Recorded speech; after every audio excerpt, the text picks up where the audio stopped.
Hello everyone, welcome to session number 9, and this is chapter 10 of your e-marketing book. The topic is price. This is the second P. We covered the product in the last session. In today's session we'll be talking about price, which is we consider it like an online value or the value which the customer gets. So here are the objectives. The first objective will identify the main fixed and dynamic pricing strategies used for selling online.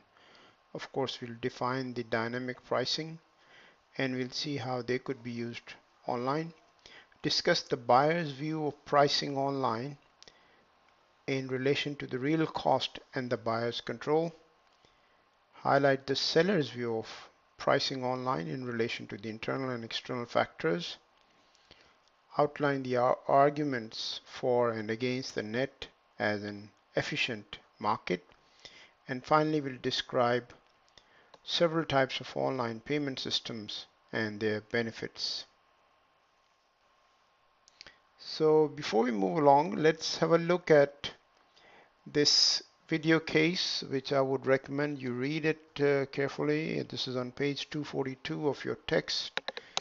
The video case is called the Video Egg Story, and this is about a project started by a few students at Yale University in the US, and they wanted to change the video egg was used to change the face of advertised pricing, because as you know, advertising basically it was like a project for them, but they wanted to see how pricing could be done for the videos in which ads are placed by the companies.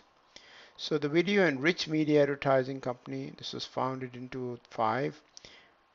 What does Video Egg do? It delivers ad to social network sites, video sites, and the gaming applications.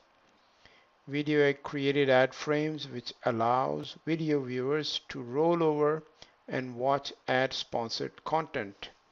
This was a unique idea because at that time there was no other company offering this kind of thing. As you know, the social networking websites have become very popular, and especially the gaming application too. And the marketeers wanted to see if they could advertise over there, and Video Egg really helped them solve this problem.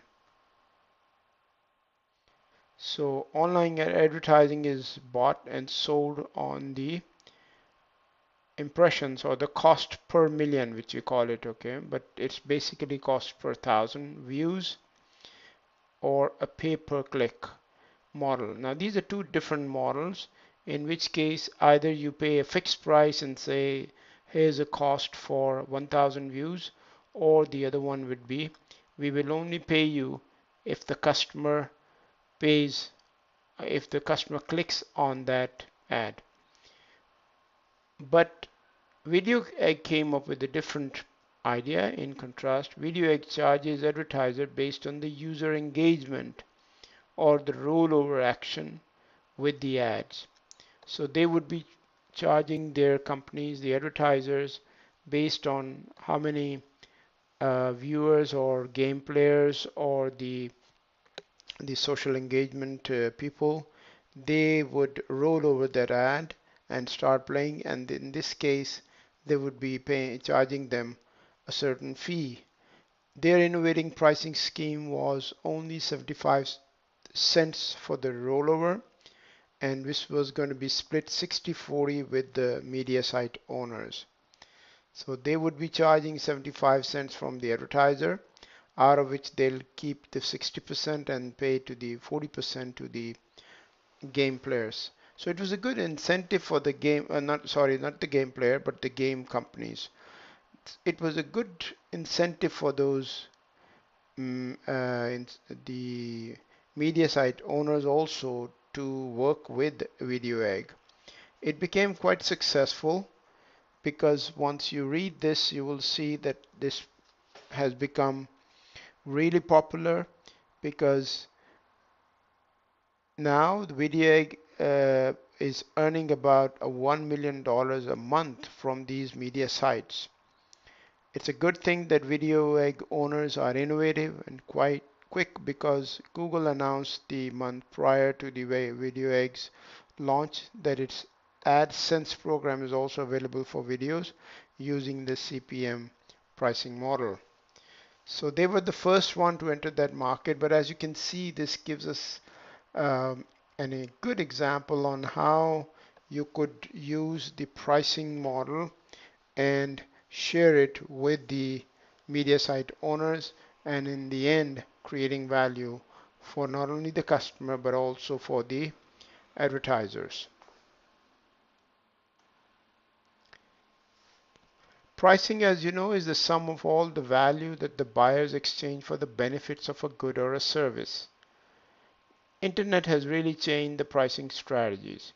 Throughout history, pricing was negotiated. Fixed price policies are a modern era. Before that, prices were negotiated, but then we saw that like when the retail stores came in, the huge big retail stores, then fixed pricing was initiated. But the internet is taking us back into the era of what we call the dynamic pricing, which means varying prices for different individuals, so charging different prices from different individuals. You might argue that how can you charge a different price from different individual? There are various reasons for that, which we'll discuss later on too. The internet also allows for price transparency. Both buyers and sellers can view the prices online. So which means nothing is hidden. These are price transparent. All what we are doing is we know that from the customer perspective, customer can compare prices from all the suppliers and choose the best um, price which would give them the best value. And remember now, price value does not just consist of price, it consists of a lot of other factors which we discussed in the last session as well. Let's look at it from the buyer's perspective. What does pricing means? The meaning of price depends on the view of the buyer and the seller. From the buyer point of view, the cost includes the money, the time, the energy, and the psychic cost. Once again, I want to remind you of the equation, which is customer value is equal to benefit minus the cost. Right now, we are just talking about the cost, and as per the buyer, the cost includes the money spent to buy that product or service, the time spent to find that product or service, the energy it took to select it, and the psychic cost, which means the kind of pressure which you went through in selecting that product. And now, of course, this could vary from product to product. If it's an expensive product, then your psychic cost would be higher. If it's not very expensive, then of course it might be very minimal. But they often enjoy many cost savings too. The buyers often enjoy the cost saving. How do they do that? The internet is convenient and fast. So we as buyers, when we go on the internet, we have options of a number of websites. We can see which is the best product available. It's very convenient. It's very fast. Also, we do self-service, which means we help ourselves and it saves time. We don't want any interference and it saves time, which means that in this case, the cost is going down. Also, one-stop shopping and integration saves time. There are lots of, if you remember in the business models, we were talking about portals. In the portals, you go on one stop on one place and then you can get all sorts of items over there and compare the prices too. Like for example, launch online shopping mall, that saves you time too. Automation also saves energy, which means that like if you're buying number of items at one place, you collect them all together and make the payment using one credit card at one time rather than making payment to 10 different items and using the card 10 different times.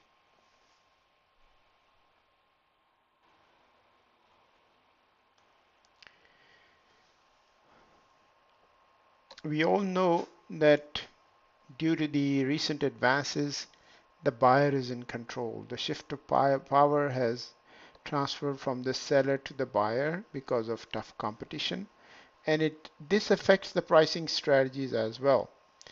How does this do that? Number one, the buyer sets prices and seller decides whether to accept the price. This kind of pricing is called reverse auction. You are familiar with the auction, in which case the seller says this is the price I want, and then buyers try to give them a certain price, and whichever the price is agreeable will be then the product will be sold. But this is a reverse auction, and let me try to explain that to you by giving an example. Supposing city of Tejon government is looking for some pipes to, let's say, sewerage pipes in order to, because of their demand, they may need maybe 10,000 pipes as an example. So they may put this information online, and they put this information that we are looking for someone who can supply us these 10,000 pipes, and this would be the specification. This is the timing at which we need, and we are looking for the best value. So in this case now, the companies which are into this business of manufacturing the pipes, they will come online and they will bid and they will give their price on that. Now in this case the city of Tejon can decide which is the best price. This of course has been done offline I mean from ages, but online is another best way in which it is done very efficiently, very smoothly and easily, and the it's a win-win situation because company could be even a small one, but if they are able to offer the best value, then in this case the big guys are going to give them business. In the B2B market, buyers bid for excess inventory at exchanges. Now, by the way, before I move to the next one, the reverse auction is also done B2C as well, even though I gave you the example of B2B, but it could be done B2C as well. For example, you might be familiar with Groupon. Groupon are the websites on which customers give this option of purchasing a certain product at a certain price. And when there are about 15-20 of these customers, then this company would accept that kind of pricing. And this is what is called Groupon. In the business to government market, the government buyers request the proposal for material and labor as well using this kind of strategy. So the buyers are in control. The buyer power online is also based on the huge quantity of information and products available on the web. To give you an example, if you remember in the last e-marketing research when we were talking about, and I said that lots of times now customers, they first browse, let's say they're looking for a car, the customer would browse the internet, get plenty of information on that and see whether what kind of pricing are offered by other, and then would walk into a showroom nearby. Now in this case the customer will, or the buyer will have lots and lots of information, which this way now he has got a better negotiation power when it comes to purchasing that kind of product.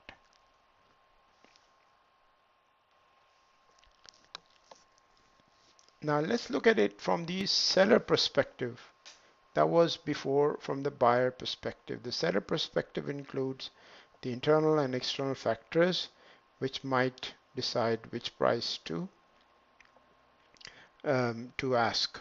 Internal factors include the pricing objectives of the company, the marketing mix strategy, and the information technology available or the cost available. External factors might include the market structure and the competition. What are the other guys offering those products, same products which you are offering them to? So that would affect the pricing, and the pricing objective would be uh, could be like profit oriented, market oriented, or competition oriented. These are three very commonly used orientation for the pricing purpose. Now, there are some things which will put an upward pressure for the supplier on the prices, because online service, for example, customer service is not cheap, it's an expensive competitive necessity. A company, when they are offering products online, they will be still mm, uh, providing the online customer service. Distribution and shipping costs are not cheap too, even though in some cases the company asks for the buyers to pay for those costs. Affiliate program adds commission costs. Now, to give you the idea of affiliate program, I know I did discuss that in the last session with Amazon, in which we said that Amazon pays to all of their affiliates if they put the link of Amazon on their website. So this way these companies get the commission. But if you have this affiliate program as a supplier, then you will be paying out commissions and it's a cost for you. Site development and maintenance, that could be costly as well. They are not cheap. There are lots of costs involved from the technical perspective. Also, the customer acquisition cost. To give you a definition of what is customer acquisition cost, is basically the cost of acquiring a customer. So in this case, if you happen to be an insurance company and you had to first give offers. I mean, you had to, of course, recruit a salesperson who will visit some people to sell the insurance, and the cost which it took to make the payments to this insurance person as well as advertising would be then calculated based on what is called acquiring the cost for the customer, acquiring cost for the customers. The average customer acquiring cost for early online retailing was $82, very, very expensive, because that was the time when not many people had the net and was difficult to get access to them. But apart from that, there are some things which are going to put pressure, which is downwards pressure. That was upward pressure before, now it's the downward pressure. Firms can save money by using the internet for internal purposes like self-service order processing, just-in-time inventory, overhead, customer service. Printing and mailing is of course saved because you're using online, and digital product distribution, as I told you about. The music CDs, for example, rather than shipping the CDs, you just start selling the the music online, uh, getting the payment and then asking them to click on the link to get that. So these things put a downward pressure on the prices, which means the cost goes down for the company in this aspect. But there are some external factors which affect the online pricing too. Those are the market structure, the market efficiency, and also the kind of competition. If there are lots of companies uh, in there, that is called the pure competition. And then in some cases, there are some specialized companies with different brands. Those are monopolistic competition. Oligopolistic competition is when you have only very few suppliers for certain products or service. And then you have pure monopoly, in which case there's only one supplier. In the case of internet, of course, we are seeing more of a pure competition. But as you will argue later on, that according to some researchers, it's really not pure competition. If price transparency results in a completely efficient market, seller will have no control over online prices. In other words, if we as customers go on different websites and we see all these prices for all the for all the suppliers for certain products, then it would be price transparent and it would be efficient market, which means that the customer will have full knowledge of what others are offering. But in reality, it's not, as we'll see in the next slides. Here we know efficient market means when you have the customers have got the full information and the suppliers have got the full information. That would be efficient market. So in this case, we have efficient market, but there is some control of area on the marketing strategy which marketers have got it too though, and that's what we'll discuss in a minute. Here, the efficient market is a market when customers have equal access to information about products, prices, and distribution. In an efficient market, one would find lower prices, high price elasticity, which means that if the price goes down, or if the price is increased, then it will be elastic. Frequent price changes, smaller price changes, and narrow price dispersion. But if we compare the net, let's see if we can argue whether the internet is efficient market or not.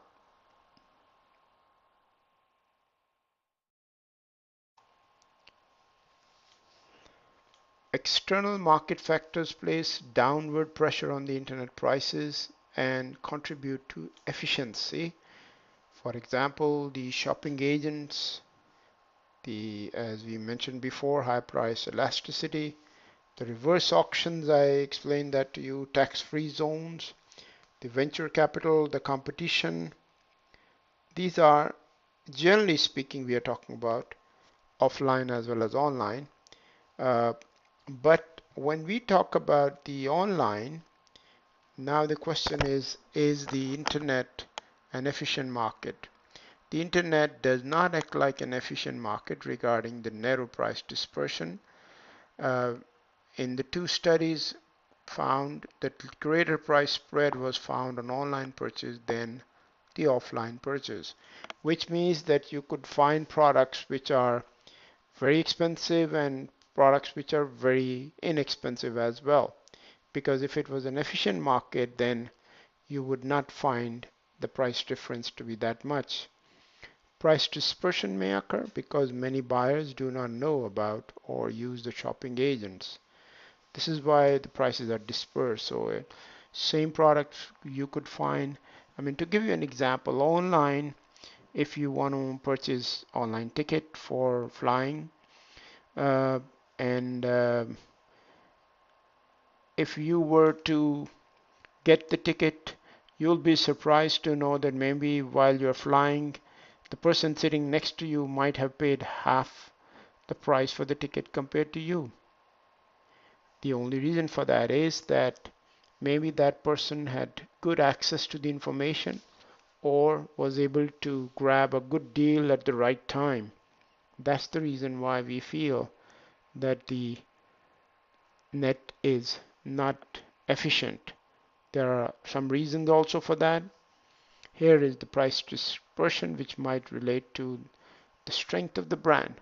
So if the brand is stronger, then you may be willing to pay more money for the same product online as well, just like you do offline. Let me give you an example. Supposing there are two laptops being sold online. One is a Samsung brand and the other one is no brand, but all the details show that it's exactly the same. It's probably manufactured at the same factory, and the features are all the same. But would you pay the same price for the one which you are paying for Samsung as an example? It is highly unlikely that you will, because you are paying some extra price. You feel you're paying extra price for the Samsung. So the brand does make the market inefficient too in this case. The online pricing, as we said, is dynamic prices, which means you're charging different prices from different people. For example, going back to my example of the online, for purchasing online ticket for the air travel, if you, for example, buy I mean, this has been my experience also, if I buy a ticket for 1 month before the flight or 2 months before the flight, probably I'll get the really cheap price. But then if I buy it closer to the flight, which means about 15 days, 20 days, depending on the destination, I'll get the highest price on that. But then as the time comes closer by, you may be able to get a really good deal depending on if there are seats left. Now, all of this is done by the organizations in which they are trying to sell, use the dynamic pricing to offer different prices so that in the end they average out really good and they average out profitable. Differentiation is another key thing. What is the perception of people or the customers about a certain brand and certain products? Switching costs is the cost of switching one brand to the other one, and if it is higher, then of course the market is inefficient. Second generation shopping agents are now available in which it's much more efficient to place the order. In summary, the internet is not an efficient market.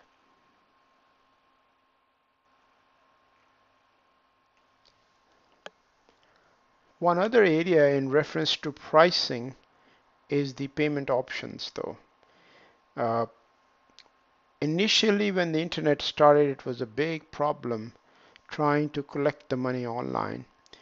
Electronic money uses the internet and computer to exchange the payment online, but of course, credit card is the most common usage because it's convenient, it's easy, it adds value, and in some cases, it's secure also, depending on the country. As I mentioned to you previously also that in case of countries like the US, if a company charged you for a certain product online and did not ship that products, then you have a right to take all your money back except $25. The maximum you'll be burned with is $25. So this way companies cannot then uh, cheat you on that. But in some countries, this law is not available.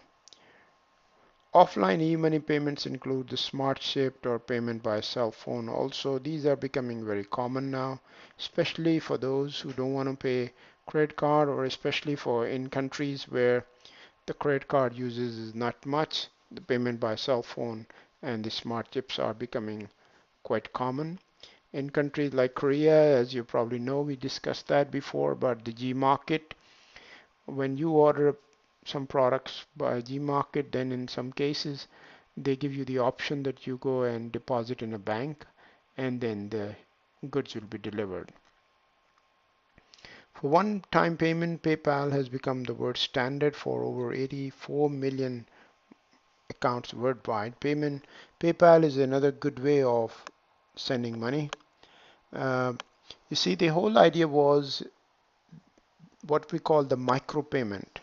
So if you were trying to sell something which is about $1, the credit card would be charging a lot of money, so it will not be worthwhile for you to make the payment by credit card. So if you were, for example, to download music, which is for $2, and now if you give the credit card the information, maybe the credit card will charge you that much, and then not only that, the supplier will not get too much out of $2, how much they're going to get. So in this case, the PayPal turned out to be a really good option in which you send the payments by email. Some of you might have experienced sending the money by PayPal. It's a good way of payments also. Finally, we move to the pricing strategies. Pricing setting has become an art as much as a science, and especially in the case of online. How marketers apply pricing strategies is important, and how much they charge. Marketers can employ all traditional pricing strategies in an online environment too, as I told you, that they could segment their market also and then charge different prices to different customers. You could charge fixed price also, in which case you are charging everyone the same. But the thing is, as I mentioned in one of the previous slides, that this is not very common online. Two common fixed price strategies: price leadership and promotional pricing. but this is not very common in the online environment. We have, on the other hand, dynamic pricing, which is a strategy of offering different prices to different customers. Airlines have used dynamic pricing to price air travel. I already explained to you the example. There are two types of dynamic pricing. One is the segmented pricing and the other one is price negotiation. This could be part of the reverse auction too. Segment pricing. Pricing levels are best based on order size and timing, demand and supply level, or other factors. They are becoming more common as firms collect more behavioral information, because based on that behavioral information they can break down that market into various portions or segments and then start charging them different prices using their own tools. And this way, in the end, as we said, it is more beneficial for them, for the companies. However, segment pricing is only effective if it is segmentable. The price reflects value perception of the segment, which means that if they feel that they are getting a better value by paying more, they will certainly, that would be a good segment. Segment exhibit different demand behavior, but the firms must be careful not to upset the customer, because if you charge a high price to your customer and while not offering them value, then they'll be upset, because once they find out that the same product was much more inexpensive at some other place, they will not come back to you. Geographic segment pricing is pricing different from geographical area. So of course it's understandable.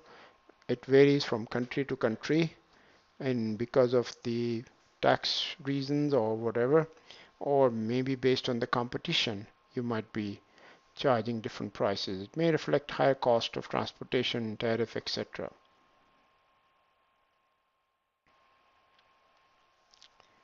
Value segment pricing is when the seller recognizes that not all customers provide equal value to the firm. So in this case, they use what is called the Pareto rules. You might have learned about this, but let me explain to you. According to Pareto rule, 80% of the firm's business comes from the top 20% of the customers. Now, these 20% of the customers are the one companies are interested in. They are their value customers because most of their profit is coming from them. So they need to make sure that keep them loyal and ensure that give them a better value. And of course, technology allows us to do that now.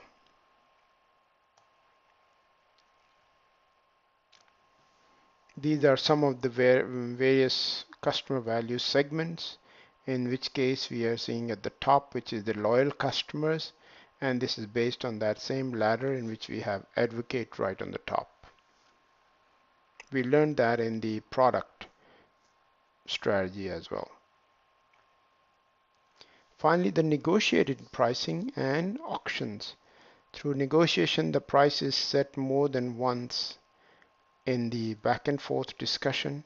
Online auctions, of course, a very good example for that is eBay, which is very successful.